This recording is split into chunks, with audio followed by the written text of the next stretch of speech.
pessoa na frente. Bom, só fez uma apresentação aí, né? Boa tarde. Desculpem aí pelo atraso, problemas técnicos aqui, mas tudo resolvido. Bem-vindos ao seminário do Observatório do Valongo.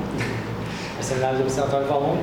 Hoje a gente vai ter uma palestra, uma mesa redonda, algo um pouquinho diferente que a gente está tentando trazer, né? Umas discussões também relevantes sobre saúde e carreira, né? Então a gente vai começar hoje recebendo Raquel, João Paulo, Gustavo, que aceitaram vir aqui e falar um pouquinho para a gente sobre o mercado de trabalho fora da vida acadêmica. Eu geralmente faço aquela introdução, falar um pouquinho sobre os palestrantes, mas como isso faz parte da apresentação em si, então cada um vai falar um pouquinho da sua história.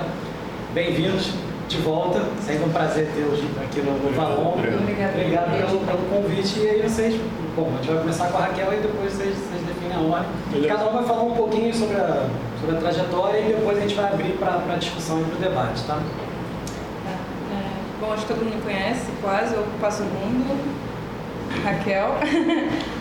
Obrigada, Luan, pelo convite. Eu já fiz uma palestra dessa parecida com essa lá no AN, mas aqui o modelo de mesa redonda acho que fica até mais fluido para a gente conversar melhor. Eu vou tentar fazer um resumão, apresentar em poucos slides como foi desde da astronomia, desde entrar na astronomia até chegar hoje, né, no ponto que eu estou. E bom, é isso. Um resumo da minha apresentação minha formação trajetória dentro da astronomia, as habilidades e conhecimentos adquiridos ao longo da formação de um astrônomo, principalmente habilidades que a gente pode reaproveitar depois em outras áreas no mercado de trabalho, as principais motivações que me levaram a tomar a decisão de me inserir no mercado de trabalho e sair da astronomia, compartilhar detalhes sobre o meu processo de transição de carreira, falar brevemente sobre o Instituto Brasileiro de Economia da FGV, que é onde eu trabalho hoje, e um pouquinho sobre os projetos que a gente tem realizado lá dentro, tá? Em um slide aqui eu trouxe para vocês qual a minha formação dentro da astronomia, com o que eu trabalhei. Então eu fiz graduação, mestrado, doutorado, tudo pela UFRJ, aqui pelo Observatório do Valongo. Eu entrei em 2006 e me formei no final de 2017 como doutora em astronomia, né? Trabalho de pesquisa ao longo da minha formação. Na graduação eu fui aluna de IC do Gustavo Porto de Mello, trabalhei com análise química e cinemática de um grupo comovente, e no mestrado e doutorado quem me orientou foi o Hélio, e eu fiz um estudo do espaço de abundâncias químicas estelares em grandes levantamentos. Basicamente fiz um estudo da evolução química da nossa galáxia, tá? Habilidades e conhecimentos, eu acho esse ponto muito importante, porque na época que eu fazia astronomia aqui, eu não tinha noção de que várias das habilidades que a gente adquire ao longo da graduação, no mestrado e doutorado, poderiam ser utilizadas lá fora. Na verdade, eu ficava com muito receio, fazendo uma área que aparentemente para mim era tão limitada de mercado de trabalho, que se eu não fosse virar astrônoma, eu não conseguiria fazer mais nada, entendeu? Eu pensava, se eu não conseguir um emprego na área de astronomia, eu estou fadada a ficar desempregada. E aí eu fui percebendo que, na verdade, várias habilidades que a gente adquire aqui dentro do curso de astronomia poderiam ser utilizadas lá fora de maneira... Na verdade, não só poderiam ser utilizadas, como o mercado de trabalho hoje está requisitando muita gente com o perfil que um astrônomo tá? Então, basicamente, como habilidades e conhecimentos adquiridos ao longo da formação de um astrônomo podem ser aproveitados.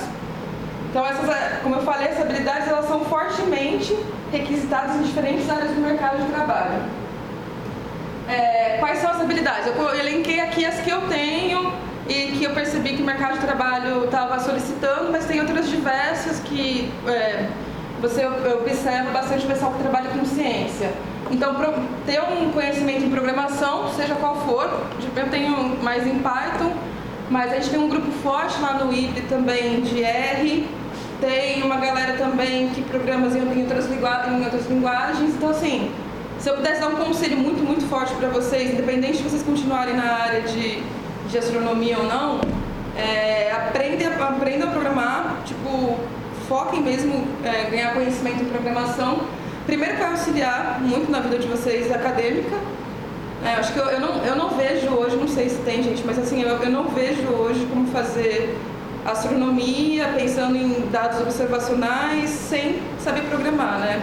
A gente trabalha com grandes bases de dados, não consigo imaginar esse cenário. Além disso, você ganha um conhecimento que, se caso você queira sair da área ou precise sair da área por qualquer motivo, você pode ser utilizado literalmente em qualquer lugar. Qualquer lugar você pode utilizar o seu conhecimento de programação.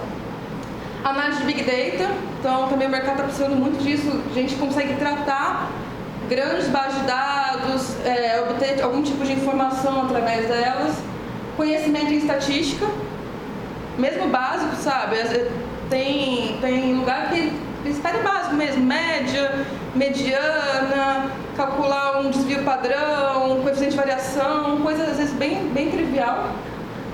Foco, concentração, uma coisa que eu percebi bastante da minha equipe lá do IBRE, e que é um diferencial. Normalmente as pessoas hoje no mercado de trabalho, elas entram, tal horário, batem o ponto naquele horário e não importa, e vão embora, tipo, como se não tivesse senso de compromisso. A astronomia acabou dando um senso maior de compromisso, da gente estar envolvido no projeto e fazer com motivação mesmo, estar concentrado lá. E disposição em trabalhar mesmo fora do horário. Eu não sei se isso é um ponto negativo ou positivo que a gente adquire na astronomia, mas é um ponto que, na verdade, eu faço... Não mudou muito, eu trabalho, acho que até mais hoje, talvez. Eu achei que eu ia entrar no negócio e falar, não, sábado e domingo agora é meu, né? Não, esse final de semana mesmo, feriado, eu trabalhei quinta, sexta, sábado e domingo para fechar um projeto.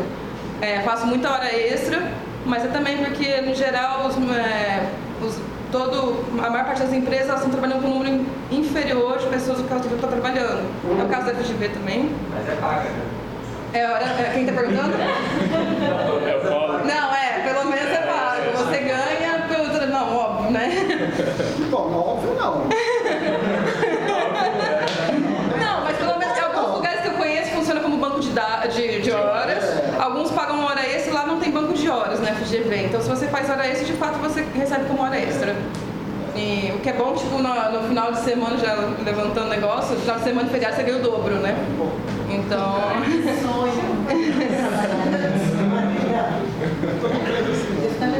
Não trabalhar durante a semana, só nos fins de semana de feriado. Acho que eles não iam querer isso. Aqui, eu falei os principais, tinha um videozinho bonitinho, mas aí, como é PDF, não vai rolar. O que motivou, na verdade, a mudar, sair da astronomia e me inserir no mercado de trabalho? Eu acho que, na verdade, o que eu vou elencar aqui para vocês, algumas experiências são minhas mesmo, né? São únicas minhas, mas a maior parte delas são experiências que todo mundo passa, trabalhando com ciência. Então, acho que vocês vão se identificar com alguma dessas motivações. Primeiro, falta de investimento em ciência. Quando eu saí da astronomia 1 ano e meio atrás, não era bom o cenário. A gente entrou, né, num cenário muito bom. Em 2006, a gente estava num momento propício para ciências dentro do Brasil. Se você fosse pensar, fazer um histórico, a gente tinha um momento propício. Na verdade, tinha bastante bolsa. Eu nunca, pelo menos nos meus processos de mestrado, doutorado, eu tinha bolsa, não para todo mundo, mas eram melhores as situações. Sei lá, já entrei aqui no mestrado, tinham 4 bolsas para 5 alunos concorrendo. Eu não sei como é o cenário hoje, mas assim, a gente estava num cenário melhor. E aí, quando a gente se formou, assim, acabando o doutorado, estava num momento muito crítico e aí já começou. Então, um dos motivos foi a falta de investimento em ciência, escassez de bolsa de doutorado. Na verdade, eu comecei a fazer, no finalzinho do doutorado, eu comecei a fazer o processo de enviar projetos para pós-doc. Eu acho que eu enviei uns 8, se eu não me engano. Desses 8, eu tive quase na mesma semana que eu recebi a notícia que eu tinha conseguido a vaga de emprego, eu recebi que eu tinha conseguido a bolsa lá na Linear. E aí, tipo, foi uma semana caótica na minha vida, porque era um momento... Chorei a semana inteira. Eu chorei a semana inteira, na verdade, porque não era simplesmente aceitar um emprego ou aceitar aceitar a bolsa, era um momento de transição, era um momento que eu ia dizer, não vou mais fazer astronomia, não é? A gente sabe que sair da ciência, deixar de publicar, deixar de dar continuidade de pesquisa é quase um momento de ruptura, você dificilmente consegue voltar atrás e continuar depois, né? Então era uma decisão a longo prazo para mim, eu tinha que entender, a decisão eu ia carregar pro resto da vida. Aí passei a semana inteira chorando, em crise existencial, não sei o que lá. Foi duro. E aí eu declinei da bolsa de pós-doc, aceitei o emprego e depois, mais pra frente, uma das coisas que eu tinha submetido, uma das bolsas que eu tinha submetido, tinha uma pessoa que tinha conseguido pegar, tinha uma outra pessoa que tinha sido selecionada e a pessoa saiu, não sei por que, o motivo. E aí tinha o professor que estava junto comigo, junto com o projeto, que me ligou, me mandou mensagem e falou, pô, tá sobrando uma bolsa aqui e eu acho que... Aí eu já estava no trabalho. Rio Grande do Sul, Rogério? Não é Rogério, esqueci o nome dele. É do Rio Grande do Sul. Rogério? Não é Rogério. Não. Não, tá bom. Aí eu já estava já uns 3 meses na FGV, eu agradeci, mas assim... na verdade estava muito difícil, eu não via, eu não tinha expectativa quando eu comecei a enviar esses projetos, eu não via expectativa de conseguir bolsa. Eu via vários amigos meus que já tinham mandado 30, 20 projetos de pós-doc, não tinha conseguido pós-doc. Eu já estava, na verdade eu fiz, mas eu já estava nesse momento declinando a sair mesmo da astronomia. Uma outra coisa, para quem me conhece, eu tinha um problema de 4 corpos, né? Que na verdade era eu e o João, que, para quem não sabe, é meu marido, e 2 filhas. Então a gente precisaria necessariamente conseguir posições, ou como professor, ou como pós-doc no mesmo lugar, o que era muito complexo, principalmente se a gente pensar assim para fora do país. Então, a gente estava na época até disposto a ir para fora, mas depois a gente começou a perceber que seria muito complexo os dois estarem no mesmo instituto, pelo menos na mesma cidade, trabalhando. E aí a gente começou a tomar decisões que fugiam um pouco da astronomia. Instabilidade financeira, novamente, bate em tudo isso no problema de 4 corpos. Eu tinha 2 filhas para sustentar. Já era complexo com uma bolsa de doutorado, cada um, sem bolsa nenhuma era impossível, né? Então, e a vida nômade de astrônomo também, porque a gente começou a se questionar se a gente queria sair, cada hora tá num lugar, né? Pós-doc, se fosse fazer 3, 4 pós-docs, ia estar cada hora provavelmente em uma cidade diferente, até num país diferente.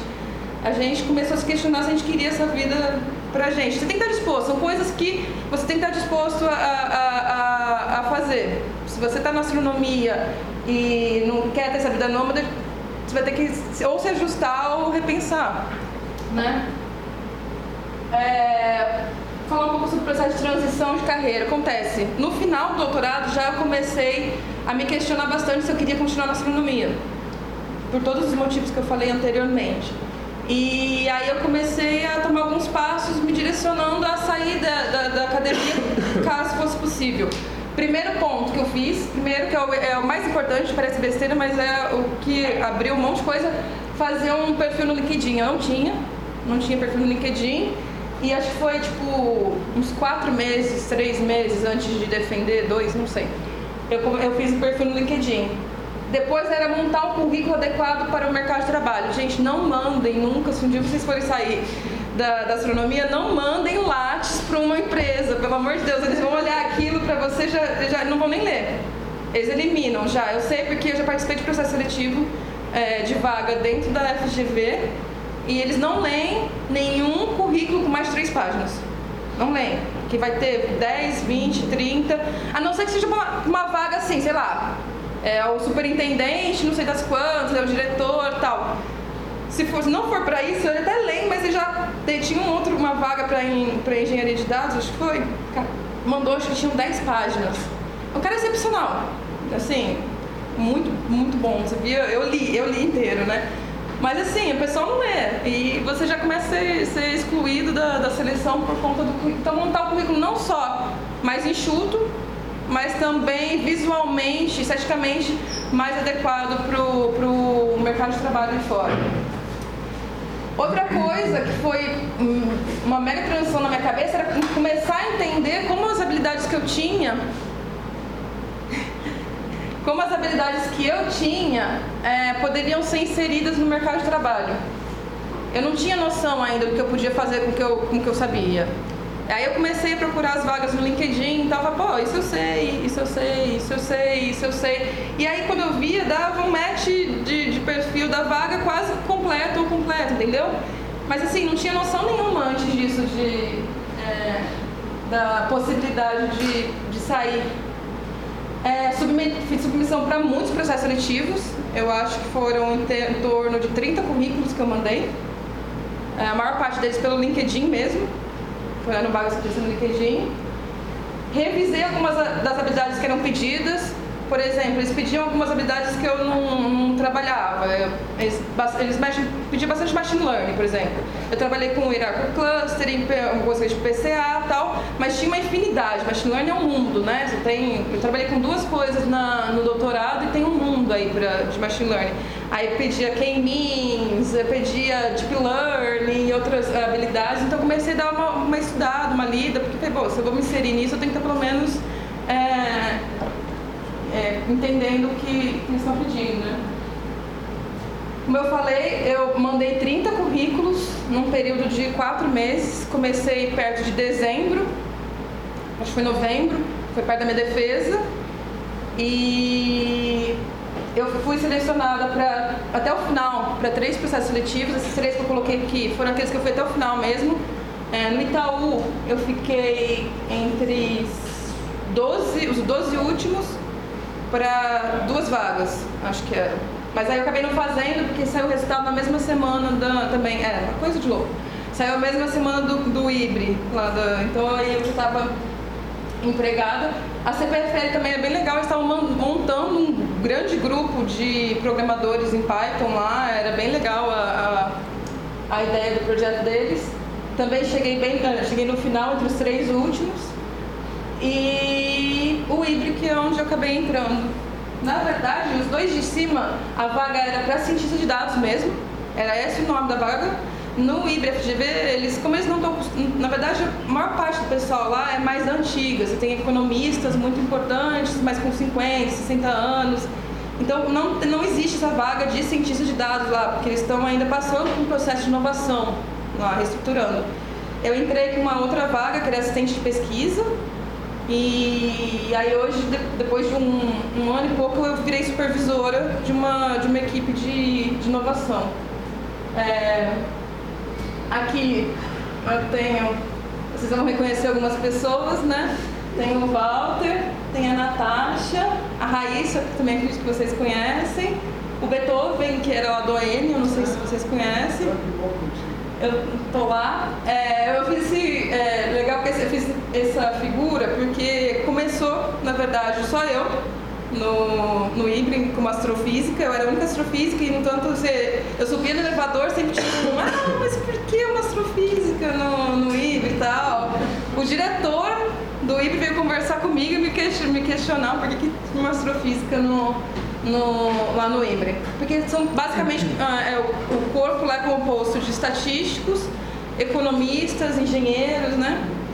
E começou comigo, aí um mês depois a Valentina, vocês conhecem, todos também, começou a trabalhar com estagiária comigo lá. Depois foi o Felipe, também estagiou um tempo lá com a gente. Aliás, todo mundo que passou lá comigo foram excepcionais, todos eles. Equipe focada, muito. Felipe fez coisa. O pessoal toda hora fica lembrando lá, cadê o Felipe? Manda ele voltar, não sei o que lá. E hoje a gente tem aqui todo mundo astrofísico. E eles brincam que a gente tem uma baia inteira de astrofísicos. A gente tem um grupo de astrofísico lá no IBRE, né? Então eu coloquei isso aqui para mensurar isso. O que a gente faz lá, basicamente, no IBRE? A gente coleta dados, então a gente faz muito script para coletar dados de maneira automatizada. A gente faz tratamento de base de dados, a gente otimiza processos que já são frequentes lá de serem aplicados. A gente produz novos produtos lá dentro, então, de repente, uma forma diferente de visualizar dados e entregar para o cliente. E a gente faz estudos especiais. Estudos especiais, agora a gente estava aplicando um estudo usando machine learning para classificar uma base de dados que posteriormente depois ia ser usada para fazer para tributação de produto. Então, tipo, um setor, a gente está agora com o setor de bebidas. O setor de bebidas contrata a FGV para fazer um estudo do preço de venda do produto, do fluxo que é de venda indo da indústria para o varejo, para o atacado, e para depois, junto com a Secretaria de Fazenda do Estado, ter um estudo para argumentar qual é a melhor tributação para ser colocada em cima daquele produto, tá? Esse é um dos exemplos. Mas a gente aplicou Machine Learning porque era uma base muito ruim, cada nota fiscal tem escrito um nome diferente de produto, de um estabelecimento com nome distinto também, então a gente tem feito uns trabalhos bem legais. O Instituto de Economia Brasileiro de Economia, vou pular isso aqui. Tá. E aqui um pouquinho sobre os projetos que a gente está envolvida. Acho que é isso. A gente tem feito uma parceria com a Autoavaliar, está trabalhando com Big Data e outras coisas aqui. E aí? Depois eu pergunto. Obrigado, Raquel. Agora, O fluxo é Paulo. natural. Exatamente. Bom, eu não tenho apresentação, tá? Eu fiquei sabendo que ia vir aqui ontem. Na verdade, quem ia vir era a Bruna Weigel. Eu trabalho com ela, só que ela teve que ir para São Paulo, ela viajou no trabalho e ela pediu eu substituir. Então nem deu tempo de fazer uma apresentação, mas a apresentação da Raquel ficou bem, então vou pegar a cara na apresentação dela. E a minha trajetória é bem parecida da dela. A gente entrou no mesmo ano, eu entrei no mesmo ano que ela, 2006 aqui, para fazer graduação. E aí em 2010 eu terminei a graduação, entrei no mestrado, fiquei até 2013 até 2017 doutorado. Então, e de 2016 eu fiz 1 ano e meio de pós-doc no Observatório Nacional. Foram 11 anos aqui no Observatório do Valongo e 1 ano e meio no Observatório Nacional como pós-doc. Então tem mais de 12 anos aí de astronomia.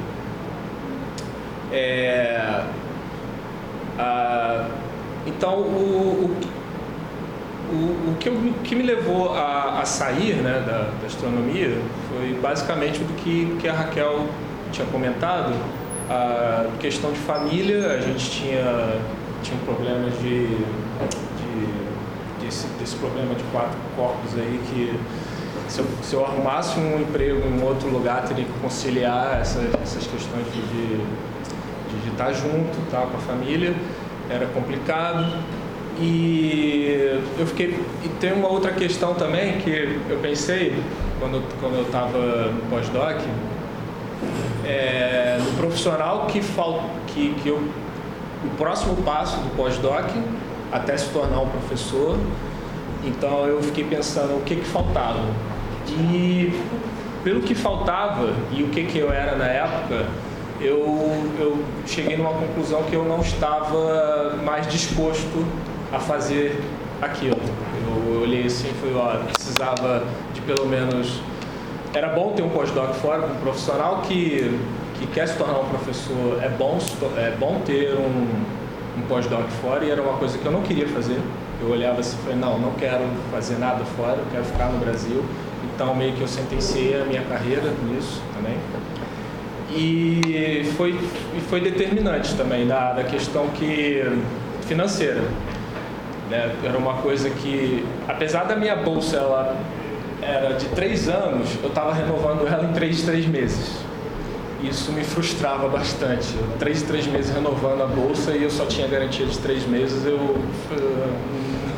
isso está irritante. Então, aí foi O dia que renovava era quase uma festa em casa. Era uma coisa de doida, né? Ficar renovando 3 meses de bolsa. Era PCI. Porque tinha o risco do governo, corta, não corta, e eu ficava assim, de 3 meses renovando. Então tinha garantia de 3 meses. E eu queria me ver anos na frente. Eu queria saber como eu me vejo daqui a 5 anos. E isso não era possível naquele momento. Como profissional pós-doc, naquele momento não era possível. E fomos juntando as coisas, aí eu percebi, já estava na hora de parar. Foi uma decisão muito difícil. Quando eu comecei a procurar emprego e quando eu tomei essa decisão foi muito complicado, mas por um certo modo eu achava que para aquele momento estava fazendo a coisa certa para mim. Não tem um manual de instruções que é o certo para todo mundo. Cada um tem que saber aonde quer chegar e o que está disposto a fazer.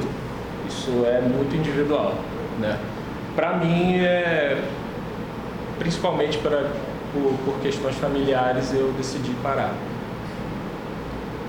Mas foi isso. Aí eu terminei, agora eu estou trabalhando como consultor sênior numa empresa de auditoria e consultoria. Eu fiquei muito na dúvida também se eu ia ser um bom profissional, por conta de que fiquei muito tempo na astronomia. Eu achava que, se eu sair da astronomia eu ia ser não ia conseguir arrumar emprego, eu ia ser um péssimo profissional, mas pelo contrário, as habilidades que eu adquiri na astronomia, computacionais e matemáticas, elas não só me ajudam bastante no que eu faço, mas elas são super valorizadas. É difícil você encontrar um profissional que domine matemática, é engraçado isso. Matemática e programação, quando junto os dois, é bem difícil. Ou você encontra um profissional que sabe bastante estatística, matemática, ou que programe bastante. Você não consegue... É difícil encontrar um profissional que domine os dois. Então, a astronomia proporcionou isso. Eu sempre trabalhei na parte observacional, então lidava com um volume grande de dados e eu tinha que aprender a programação e naturalmente a gente aprende matemática, estatística, então durante o curso você aprende isso naturalmente. Então, isso tem me ajudado bastante. E uma coisa curiosa também foi da titulação. Uma coisa engraçada, na minha empresa ela ganha dinheiro em cima do meu título de doutor.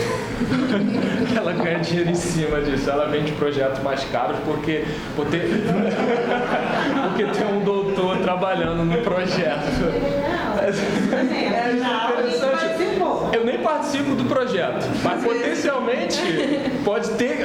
Temos um profissional que tem doutorado no nosso time e aí coloca. Não importa, não. Você ganha comissão? Não. Minha empresa ganha. Às vezes, mas aí coloca o cara que fez graduação lá para fazer o projeto depois, sim, eu não necessariamente eu vou trabalhar no projeto, mas só de você ter um profissional doutor ali disponível, já dá uma valorizada no valor do projeto e aí ganha mais dinheiro com isso. Então, mesmo que... eu fiz mestrado, eu fiz doutorado, cara, você não jogou o seu tempo fora. Isso aí é o que eu tenho entendido. Se você fez não só uma coisa útil para a ciência, porque você está contribuindo para a ciência, mas também você adquiriu uma habilidade única ali e que isso pode ser aproveitado depois, mesmo que não seja na astronomia. Entendeu? Você tem grandes chances de não ficar desempregado. Eu não consegui e tal. Poxa, isso não é só uma realidade brasileira. Isso não é uma realidade só porque a gente está com crise econômica, o Brasil está com falta de investimento. Não, isso não é uma realidade só brasileira, isso é uma realidade mundial.